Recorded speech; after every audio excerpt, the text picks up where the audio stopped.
បាទជំរាបសួរពុកម៉ែបងប្អូនអ្នកដាំដុះដំណាំស្រូវទាំងអស់គ្នាបាទថ្ងៃនេះខ្ញុំចេញវីដេអូតាក់ទងទៅនឹងដំណាក់កាលនៃការលូតលាស់របស់ដំណាំស្រូវរបស់យើងតែម្ដង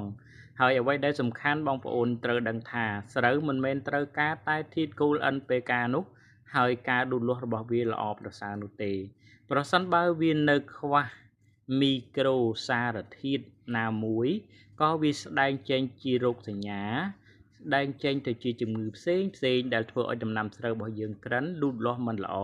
ជាពិសេសគឺតាក់ទងទៅនឹងដំណាក់កាលដែលសំខាន់គឺដំណាក់កាលបង្កប់បង្កើនផលដំណាក់កាលមូលដើមលែងខ្លួនបាទគឺចេញផ្កាហាលផ្កានេះតែម្ដងហើយបើសិនបើយើងមិនបានស្វែងយល់នៅចំណុចនោះទេទិន្នផលដំណាំស្រូវរបស់បងប្អូននឹងធ្លាក់ចុះហើយមិនបានផលខ្ពស់ហើយធ្វើឲ្យបងប្អូនខាតតែម្ដងអញ្ចឹងដំណាក់កាលដែលសំខាន់នេះគឺបងប្អូនត្រូវតែសិក្សាឲ្យបានលម្អិតតែម្ដង